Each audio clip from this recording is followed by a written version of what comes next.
Starting a business can seem like a daunting task, unless you have a partner like Shopify. They have the tools you need to start and grow your business. From designing a website to marketing to selling and beyond, Shopify can help with everything you need. There's a reason millions of companies like Mattel, Heinz, and Allbirds continue to trust and use them. With Shopify on your side, turn your big business idea into... Sign up for your $1 per month trial at shopify.com/special offer.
Entering a realm between the hidden and forgotten, a slipstream caught between realities, a secret museum of the esoteric, the private library of shadows, all taking place in a world forged from mystery and caught between logic and myth.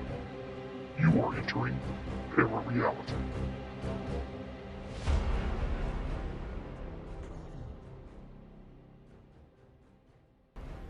Good evening, seekers of the strange and the unexplained.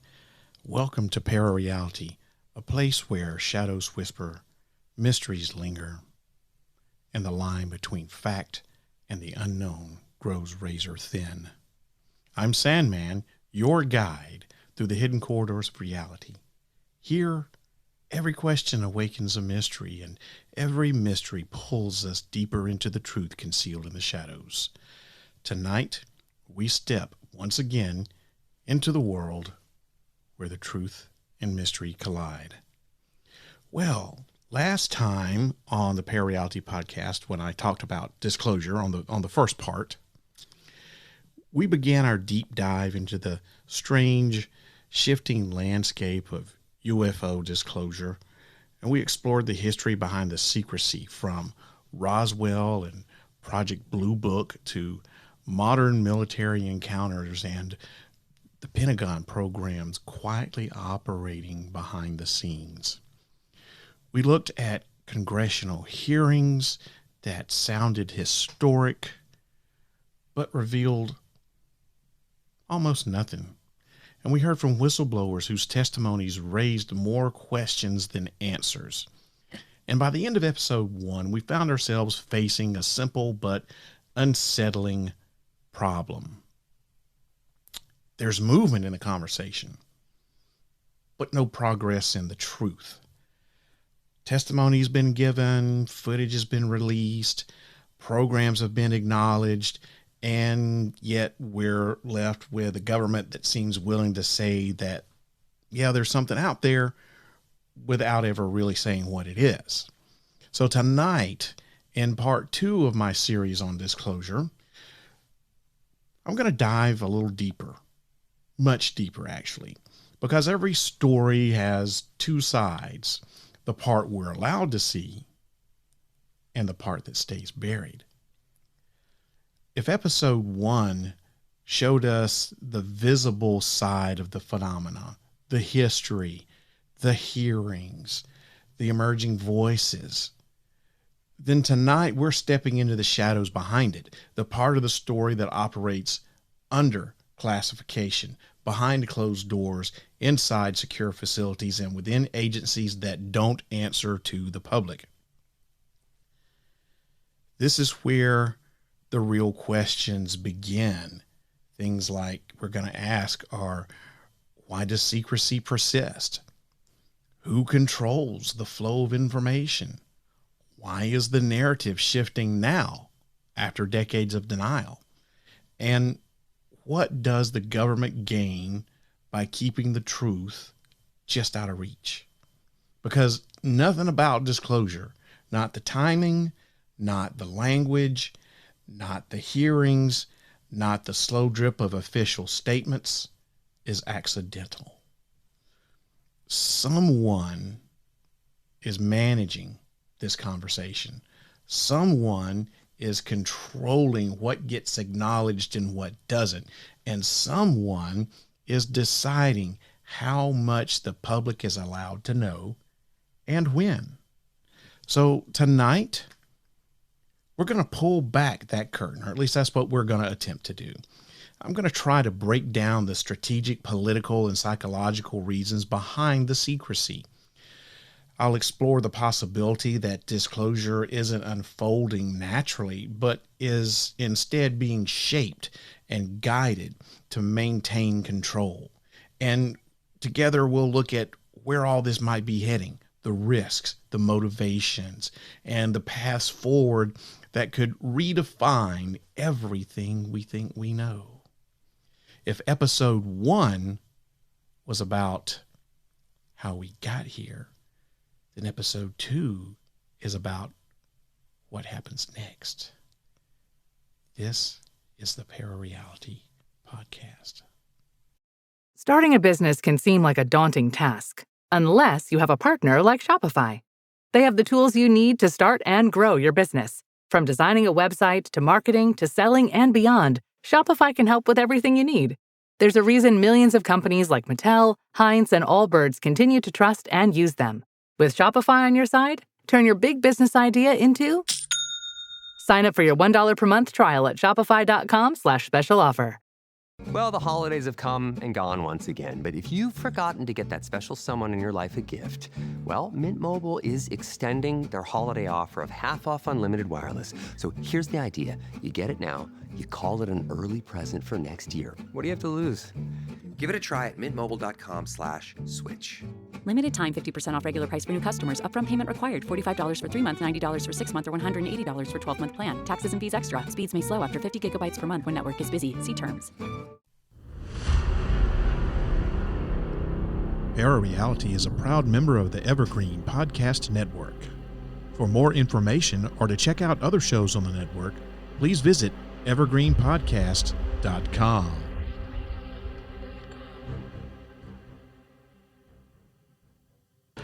Broadcast from a secret bunker somewhere outside of Nashville, Tennessee. This is the award-winning podcast, ParaReality. You know, why now? Why secrecy? Fear, power, or is it something else? Whenever the topic of UFOs or UAP secrecy comes up, there's a question that nearly everyone eventually asks, and that's whether they believe in the phenomena or not. As if the government knows something, why wouldn't they tell us? That's the question, right? It's a fair question to ask.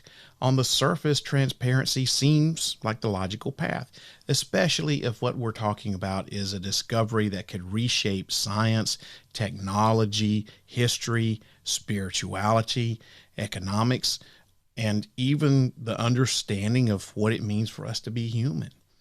But governments, especially those that are large and complex, these national security driven governments like the United States, well, they don't operate on curiosity. They operate on interest. And by interest, I mean things like strategic interest, political interest, security interest, economic interest, and stability interests. So when we examine the question of secrecy, whether there's several possible explanations that emerge, and none of them exist in isolation. They overlap. They reinforce each other. They create a system where secrecy isn't just preferred, but it becomes necessary. So let's explore the major drivers here. The first thing is strategic advantage. So if the U.S. government or private aerospace contractors working with it recovered material, technology, or biological evidence not made by human hands, then that information would represent the most significant technological advantage in history. We're talking about things like propulsion beyond chemical or jet technology, energy systems beyond combustion or nuclear fusion, materials beyond known metallurgy, navigation beyond human inertial tolerance, physics that challenge relativity and classical mechanics. Even if just one of these breakthroughs is real, secrecy becomes predictable, right? Because whoever understands it first doesn't just win a war. They change the world order. And historically, game-changing technology has never been shared openly until the controlling power benefited from doing so. So the second thing we need to look at is national security stability. There's this other angle, one that's rooted in control, not advantage. So imagine for a minute that the government issued a simple, unambiguous statement. And it's this: we are not alone. Just 3 words. No details, no evidence, no context. Even with nothing else attached, those words alone would disrupt things like religious worldviews, philosophical assumptions, psychological frameworks, political systems, and power hierarchies, not to mention economic stability. Governments know that information can destabilize populations, and historically, the UFO topic has been treated as something that's best contained, which leads to another layer, and that's institutional momentum. Secrecy, once it's stabilized, really does become its own ecosystem. Programs are created, budgets are formed, clearances are implemented, and oversight on the thing fragments, and entire careers and agencies become structured around compartmentalization, and they work in silos almost. And at that point, transparency doesn't just reveal information. It exposes things like who knew, when did they know, how much of our tax dollars was spent on this, and what programs existed without any oversight, and whether laws were broken to maintain this secrecy. Disclosure, in that sense, isn't just a revelation. It's more like an audit. And audits, my friends, create consequences. And that leads us to number 4, public readiness, or at least the perception of it. So for decades, officials justified UFO secrecy by arguing that the public wasn't psychologically ready for confirmation. That idea traces back to reports like the Robertson Panel in 1953 and the Brookings Institute study in the 1960s. Those documents suggested, or at least implied, that sudden confirmation of extraterrestrial intelligence could lead to things like identity crisis, religious conflict, social breakdown, loss of trust in authority. Now, whether or not that's true today is, well, debatable. Polls show the majority of people already believe intelligent life exists somewhere else in the universe, and science acknowledges that it's a statistical possibility. And modern media has kind of normalized this whole idea, but government psychology doesn't adapt quickly. Trust me, as someone who has spent a long time working for the government, and I still do, systems built for secrecy tend to remain secret long after the original justification fades. And then we have the unknown variable. And there's one final reason why secrecy persists, and it may be the most important. They might not fully understand it, right? If technology or intelligence associated with UAPs is like non-human, non-terrestrial, interdimensional, a future human, artificial, or something we haven't even conceptualized yet, then it may exist outside our current scientific framework. Now, governments, they don't oftentimes admit that they're uncertain about things, especially when the uncertainty involves something that's, I don't know, smarter, faster, or more capable than we are. Because uncertainty erodes authority, and authority requires confidence, and confidence requires answers that the government might not have. So the result of this is managed silence. So when we combine all of these elements, strategic advantage, national security, institutional secrecy, perceived public sensitivity, and scientific uncertainty, a pattern emerges here. And the government doesn't hide UAPs because the truth is unbelievable. They hide it because the truth has value. And as long as it has value, whether that's economic, military, political, or psychological, complete transparency is probably unlikely, at least not voluntarily. Think about that. But secrecy can't last forever, right? Especially when the conversation, it's no longer confined to classified rooms and black budget programs, but now it's happening out in the public, on the record, and under oath, which brings us to the next stage of this disclosure debate. And that is, if full transparency isn't the intention, then what is? So is disclosure already happening, or is it just like controlled theater with hearings, official statements, media coverage, and whistleblower testimony entering the public sphere? Some people believe disclosure is already happening, that it's already underway, that we're witnessing a slow, deliberate unveiling of the truth. Well, at first glance, that interpretation makes a lot of sense. After all, government officials are acknowledging unidentified that craft exists. The military has released this verified footage of unidentified craft.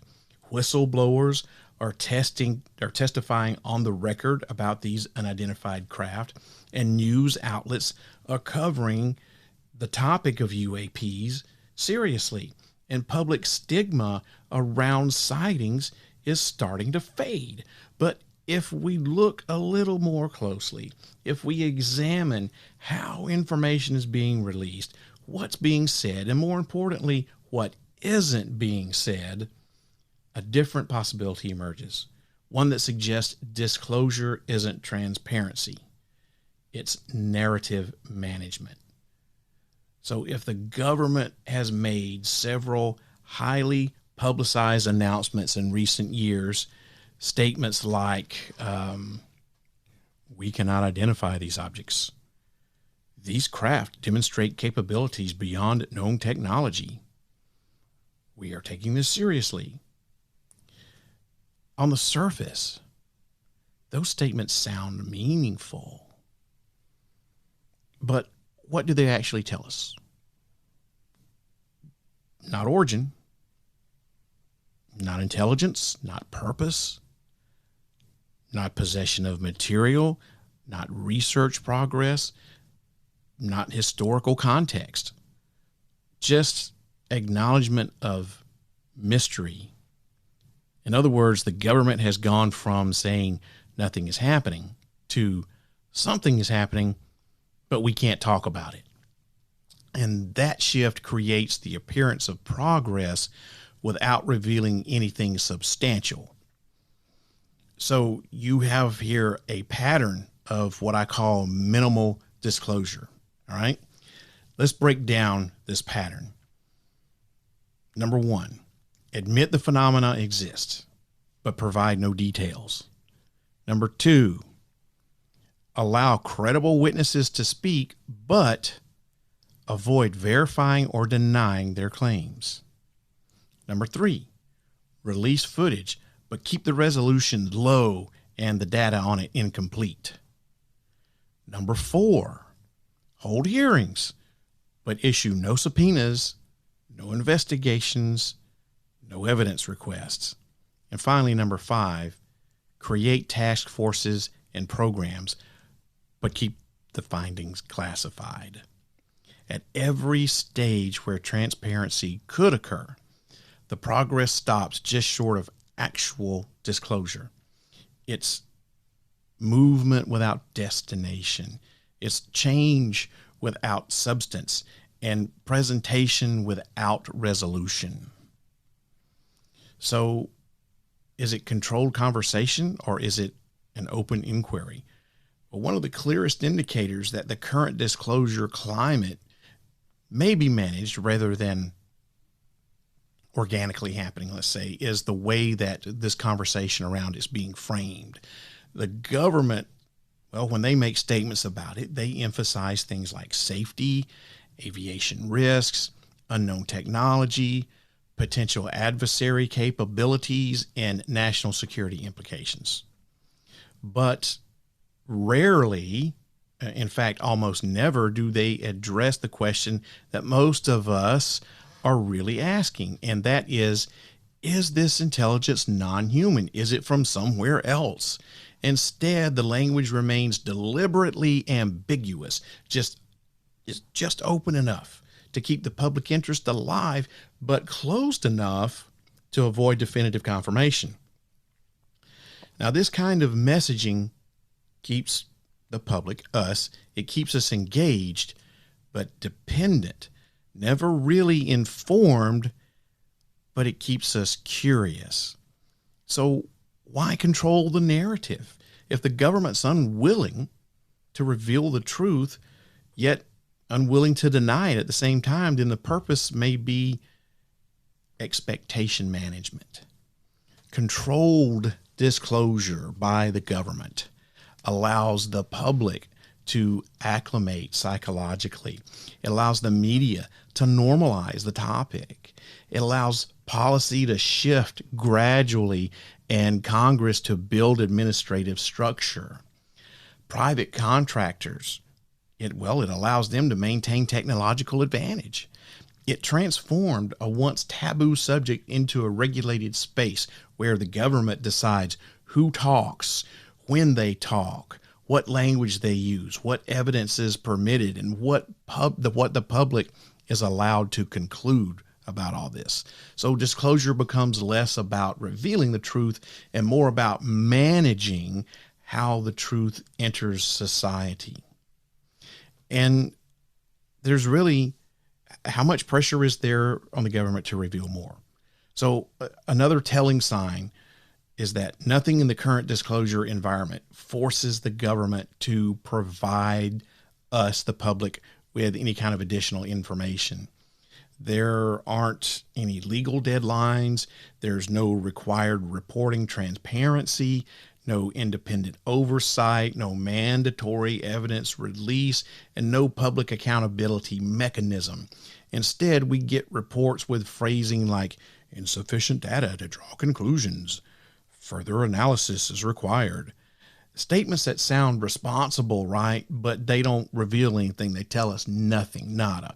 And in the absence of accountability, secrecy doesn't erode, it evolves. So what if this is controlled disclosure, not open disclosure? What's the intended outcome? Well, some possibilities include things like desensitization. You make the extraordinary ordinary. Deflection. You shift the focus from historical secrecy to future policy. It could be delay. You buy time for research and reverse engineering. Preparation. So normalize the topic while you still can before you're forced to, right? And it could also be gatekeeping. It could ensure institutions, not us, not the public, remain in control. And notice that none of these outcomes involve the public receiving the full truth. Instead, they ensure that the government stays ahead of the conversation. So now we need to return to something that was asked earlier, but this time with a little bit more context. So if disclosure is happening, why does it feel like nothing is being disclosed? Because maybe what we're witnessing isn't revelation. Maybe it's positioning. Maybe it's a controlled rollout. Rollout is a narrative rehearsal, a way for the government to say, we've acknowledged this. We never denied it. And that way, when they're pressured in the future, they can go, well, hey, we told you, we said it was real. We never denied this. And in that light, disclosure isn't a truth being revealed. It's a truth being managed carefully, strategically, and deliberately. So let's continue. The public perception, belief, conditioning, and preparedness. Let's talk about it. So if disclosure or something resembling it is unfolding slowly and deliberately, then there's another part of the equation that we need to consider. And that's us, the public, because secrecy doesn't exist in a vacuum, people. For nearly 80 years, the government's handling of UFOs or UAPs, whatever you want to call them, hasn't just been about hiding information. It's also been about shaping how the public thinks about the topic. So to understand the modern landscape of disclosure, we need to look at how public attitudes have shifted, how culture, media, and messaging have helped guide that shift. So it's over the years, it's gone from ridicule to curiosity. So for much of the late 20th century, UFOs occupied a strange place in our society, both widely known and widely dismissed. People believed in them privately, but they didn't talk about them publicly. If you did, you were a weirdo. And sightings were often just whispered about, only talked about in secrecy or in private, or sometimes, a lot of times, not at all. And they damn sure were very little reported, if they were reported at all. Witnesses hesitated because, they lacked not because they lacked the conviction, but because they faced mockery. For decades, the dominant public narrative wasn't just that UFOs were not real. It was that believing in them made you, like I said, a weirdo. It made you irrational. But that wasn't an accident. Government panels, including the Robertson panel back in 1953, they recommended using ridicule as a tool to discourage public engagement with the UFO topic. And it worked for a long time.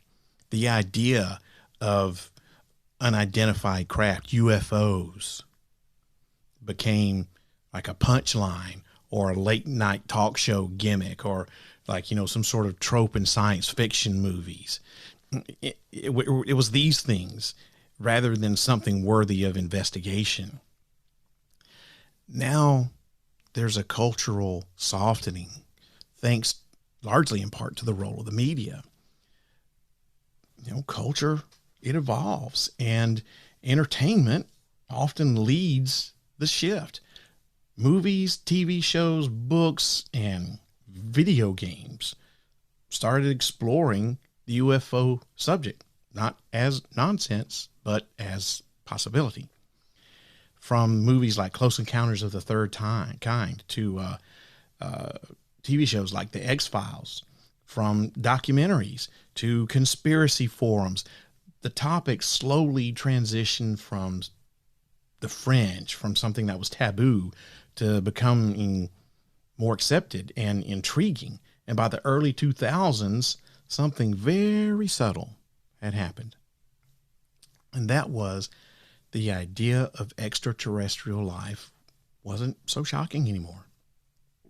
People weren't asking, could it be real? Instead, they were asking, if it is real, then why aren't we being told? Now, that shift matters because it prepared the public, it prepared us in ways that formal disclosure could not do.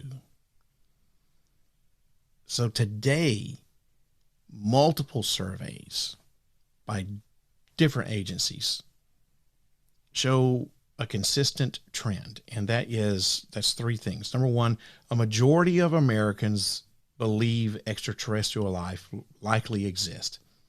Number two, a significant percentage believe the government is hiding information from us.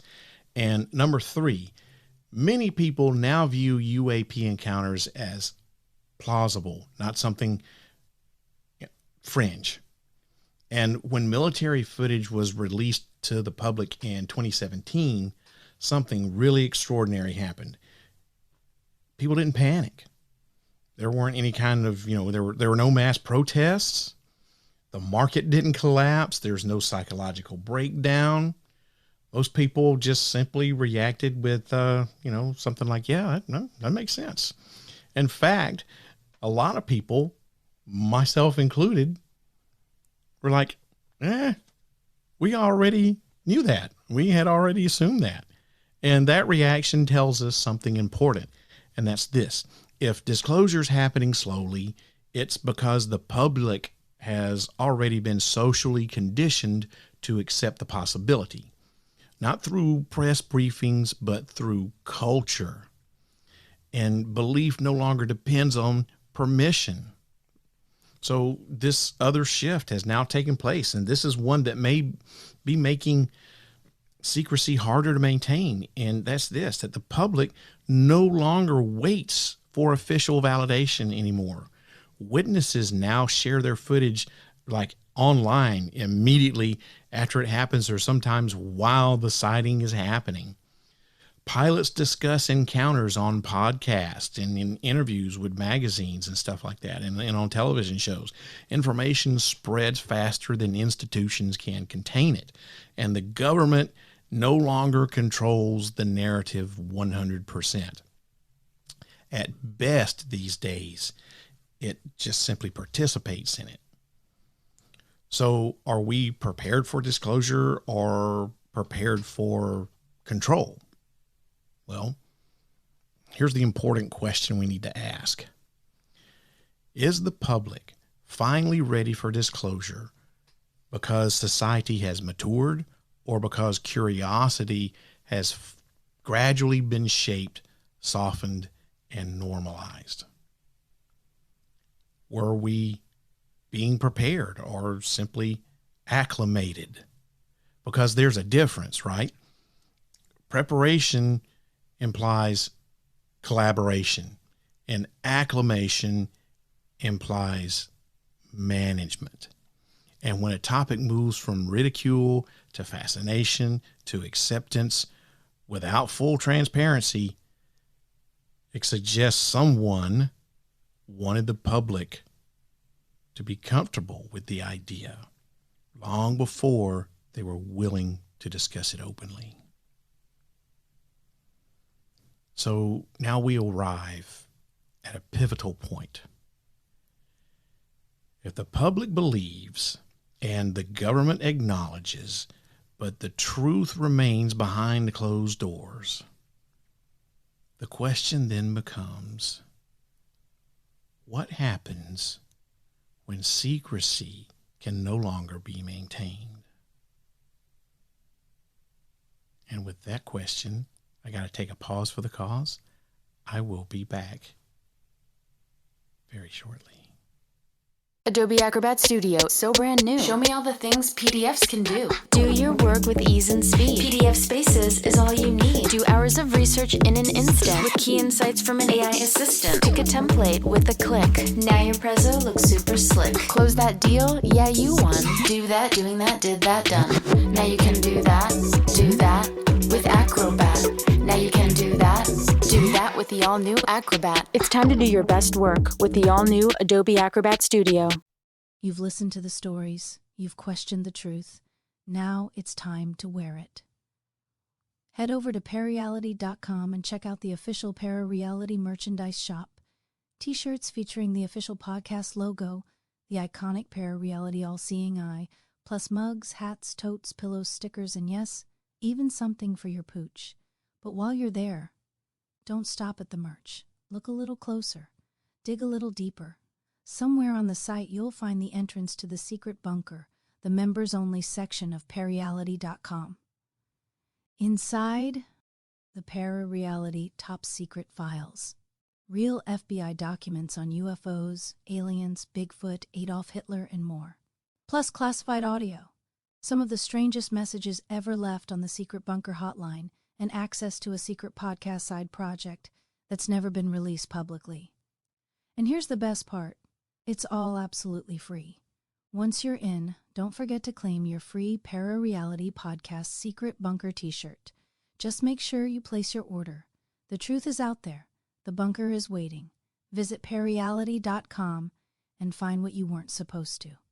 Welcome back, everybody. So, before the break, I asked what happens when secrecy can no longer be maintained, right? Well, now let's talk about paths forward. The way I see it, that we have three possible paths forward, and I'll talk a little bit about their meaning, okay? So here we are.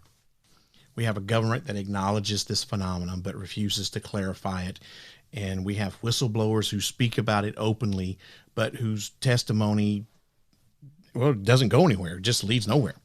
And we have public interest in this topic rising while official transparency remains carefully limited. The stage is shifting, but the proverbial curtain hasn't lifted. So the natural question becomes, where does this go? If the trajectory continues, if secrecy can't hold forever, but transparency still isn't the goal, then there are really only three possible paths ahead. And each one carries a very, very different implication, not just for policy or for science, but for humanity's understanding of itself. So let's take a walk through these. So the first one is controlled disclosure. This is the slow managed rollout, the one that many believe we're already in the middle of. Under this scenario, the government never makes a sudden announcement. There's no live press conference, no breaking news headline that says we are not alone. Instead, the truth emerges gradually in layers. First, you acknowledge the unidentified craft exists. And second, you acknowledge they demonstrate advanced technology. And then later on, you admit some encounters involves in intelligently controlled objects. And eventually you reveal biological evidence, maybe without identifying its origin though. And then finally you confirm the intelligence, but on a timeline dictated by national interest and not public curiosity. You see, in controlled disclosure, the public is guided step by step to an inevitable, can't say that, conclusion. They're not shocked. It's not overwhelmed. They're just eased into acceptance. It's orderly and protective and very strategic. And most importantly, the institutions that withheld the truth still maintain control over it. So the second path that we have is forced disclosure. And this is the scenario where truth doesn't come from the government, but to the government.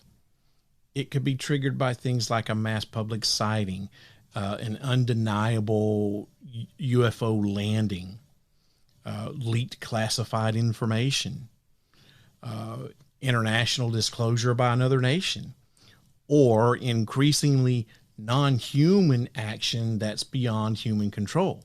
Now, in this case, this forced disclosure, secrecy collapses not because someone chose transparency, but because circumstances moved the choice entirely.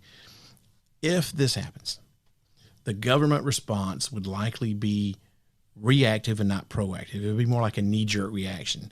There'd be confusion, denials, delays, and eventually acceptance. And unlike controlled disclosure, where institutions stay ahead of the narrative, forced disclosure means that the narrative overtakes them. That loss of control could destabilize political authority, erode trust, and raise uncomfortable questions like, how long have you known? Why didn't you tell us?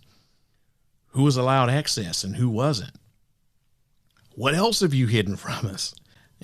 Forced disclosure, well, it may feel like kind of like an exciting thing to some of us, but politically, economically, and socially, it's really the most volatile path and the one that we really don't want to go down.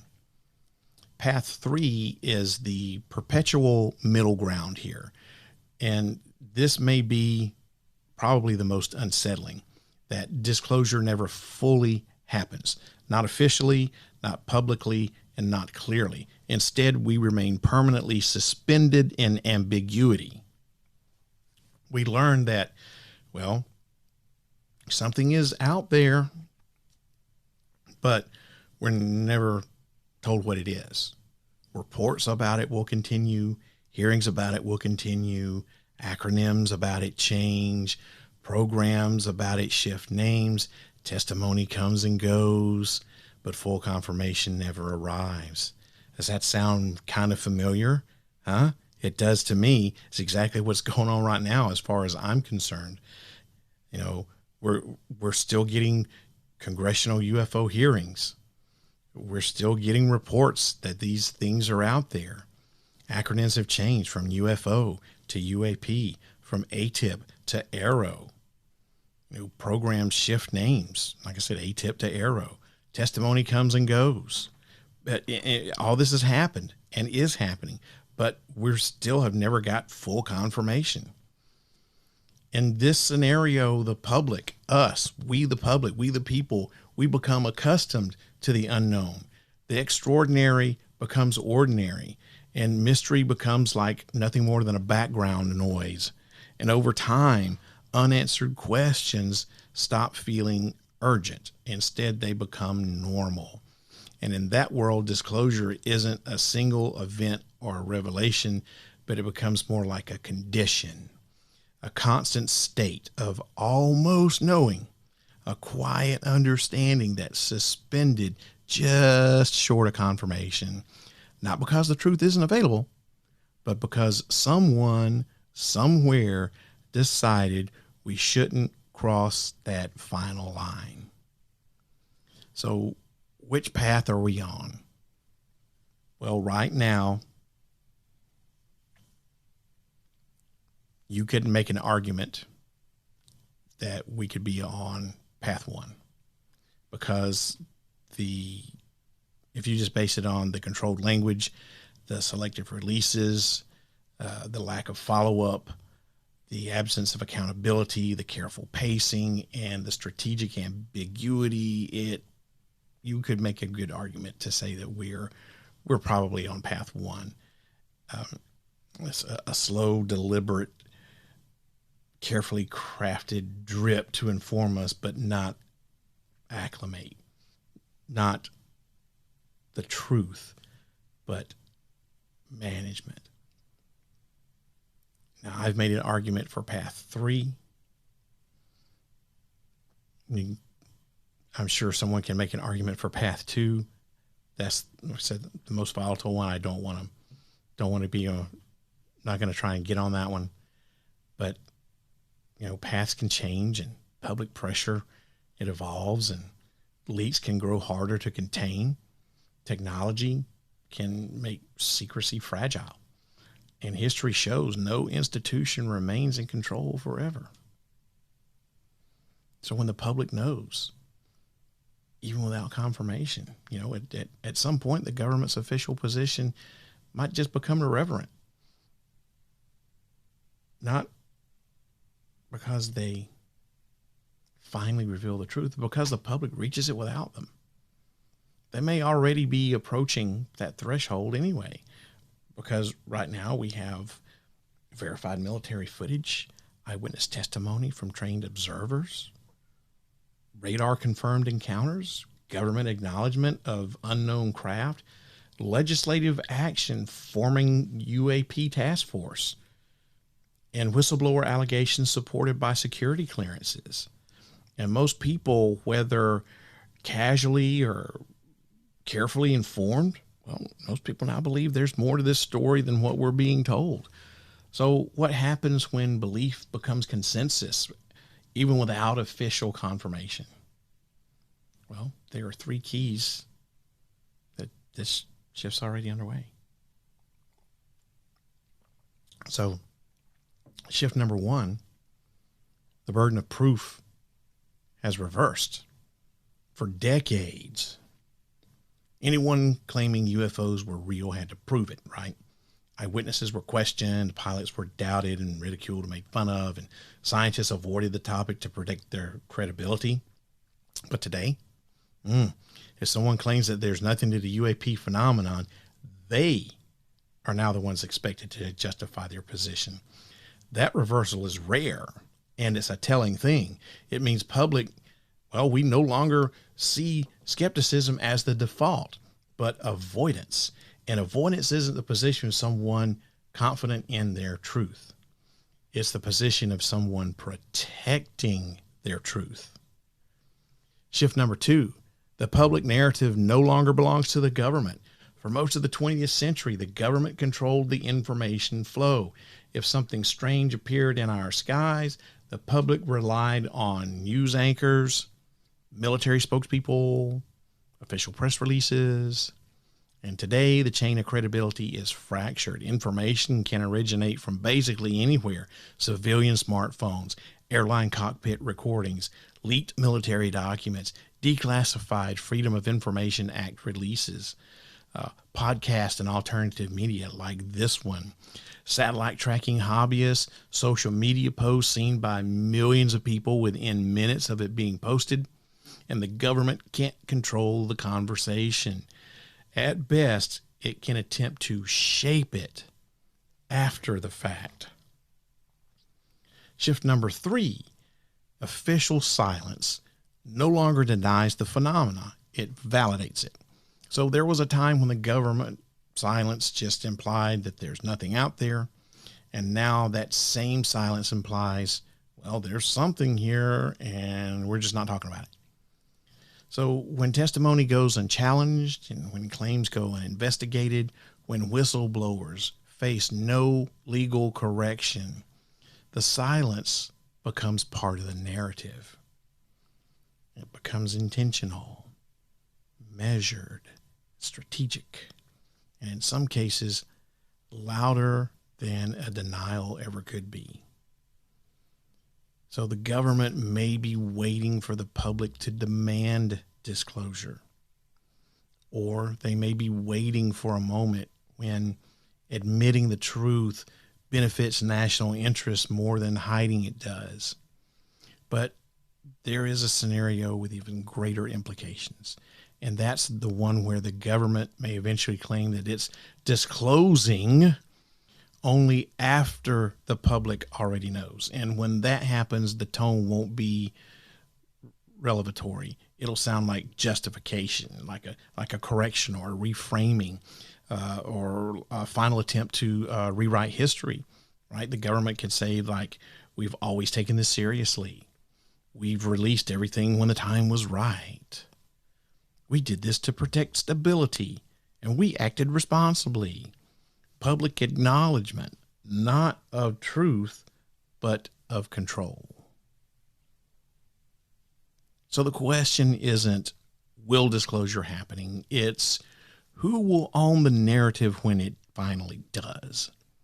Because the first organization to define the truth becomes the authority on it. And right now, the public, the whistleblowers, the scientific community, and the government are all moving toward the same point, but not at the same speed. Raise the rudders! Raise the sails! Raise the sails! Captain, an unidentified ship is approaching. Over. Roger. Wait, is that an Enterprise sales solution? Reach sales professionals, not professional sailors.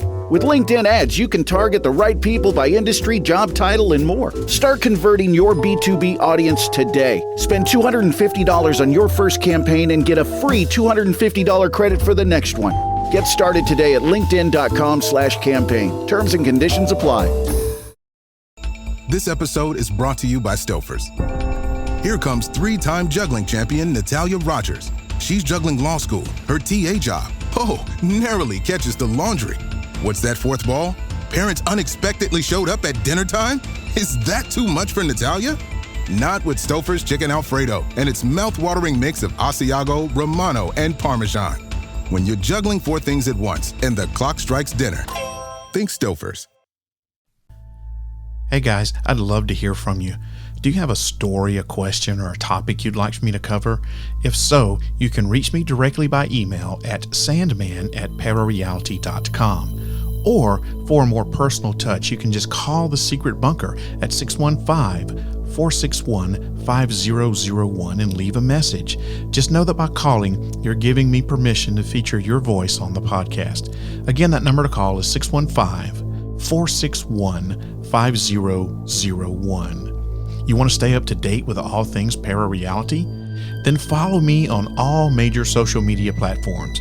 You can find me on Facebook at sandman.parareality, or you can follow me on X, Instagram, Blue Sky, and TikTok by looking for my handle at ParaRealRadio. You can also subscribe to my YouTube channel by looking for ParaReality 1. That's ParaReality with the number 1 behind it.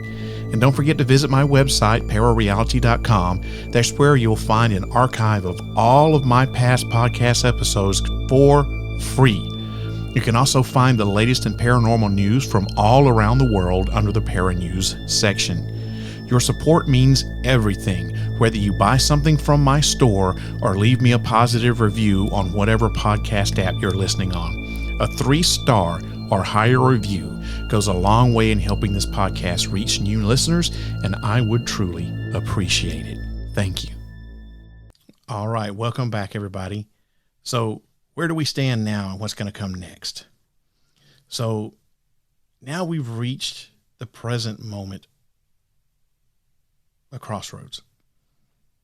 We aren't in denial anymore, and the conversation has moved far past the era of ridicule and suppression, but we're not in true transparency either.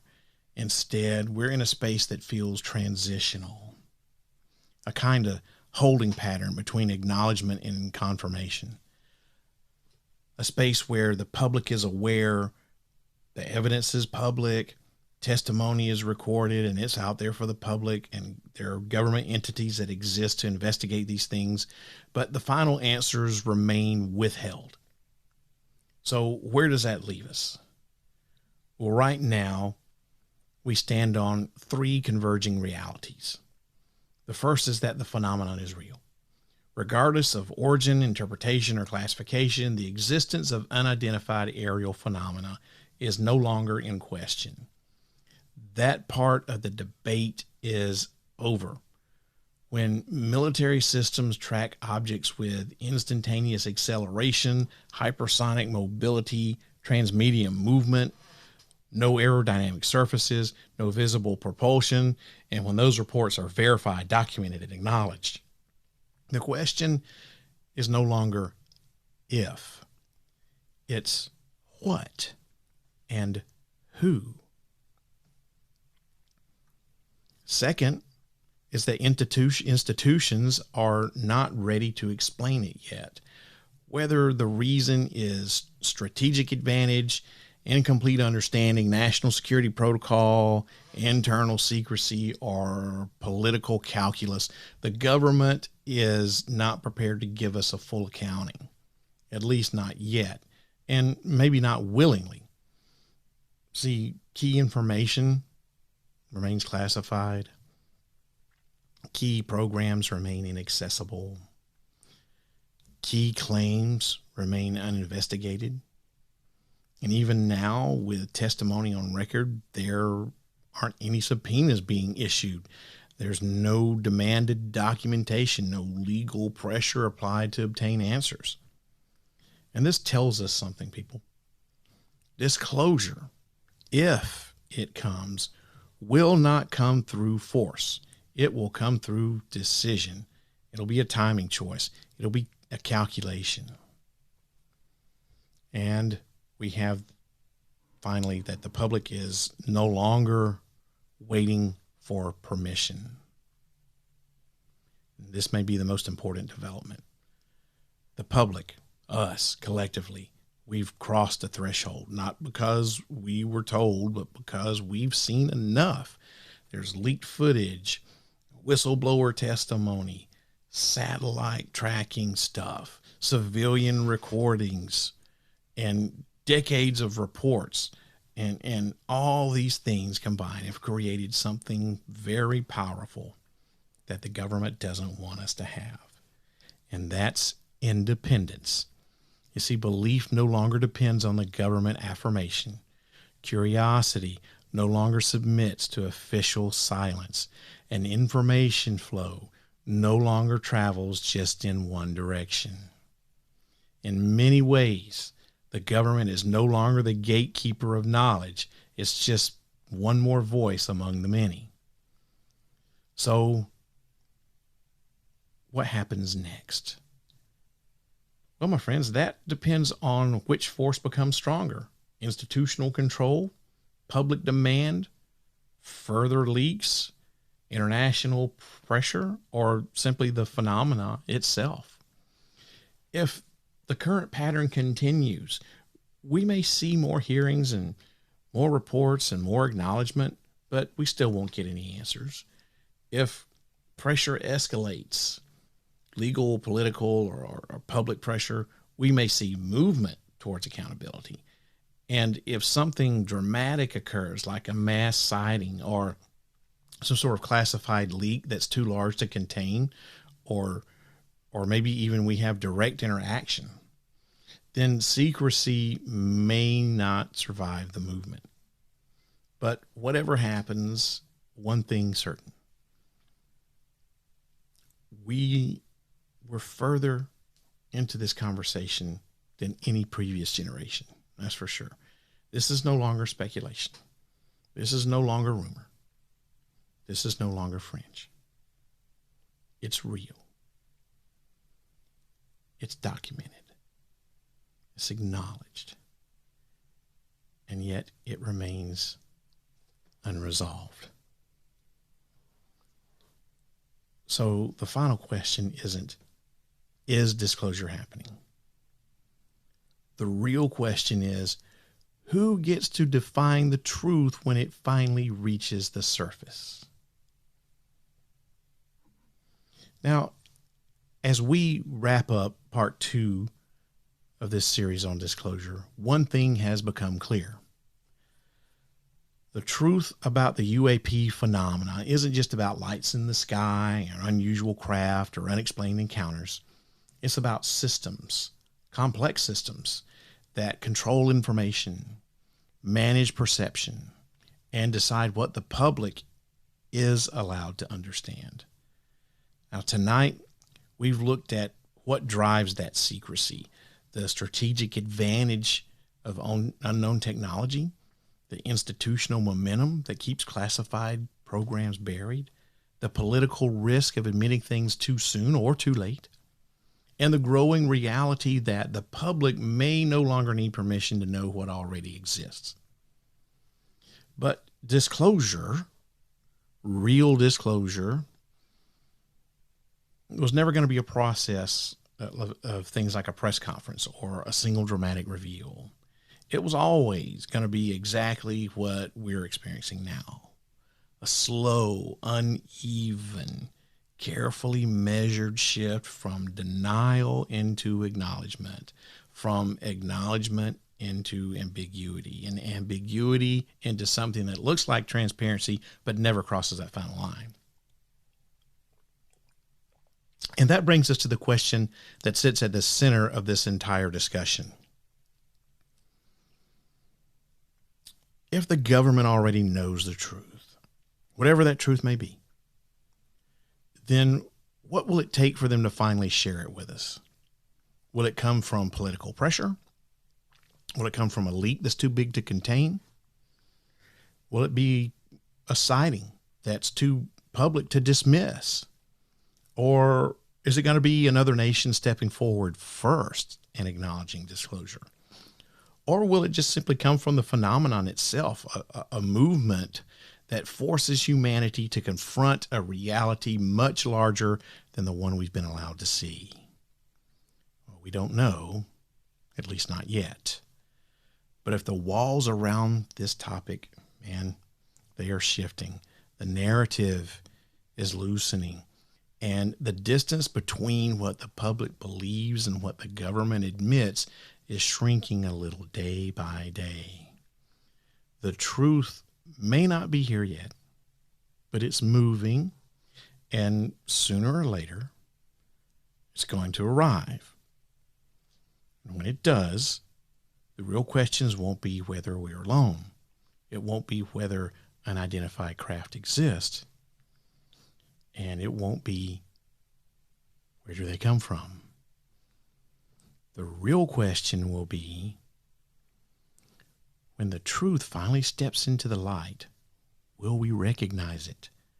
And more importantly, will we trust the people who deliver it? Think about it. Thank you for joining me for this two-part exploration into disclosure. Until next time, make sure you turn on, tune in, and find out. Everyone, I hope that you enjoyed tonight's episode of ParaReality. I'll be back next Friday with episode number 2 of the Midnight Syndicate, so make sure you don't miss it. It'll be available wherever you get your podcast, 8 o'clock p.m. Central Standard U.S. Time, episode 2 of Midnight Syndicate. Everyone, I hope that this podcast opens up your mind to new ways of thinking, expands your consciousness, and produces a change in the way you see the world. If you wish to change, you must lift the veil of ignorance that has been cast over your eyes. Only then will you see the true power of the universe. I hope that you've enjoyed this episode. I hope you have a great weekend, and I will see you again next week. If you wish to change, you must first lift the veil of ignorance that has been cast over your eyes. Only then will you see the true power of the universe.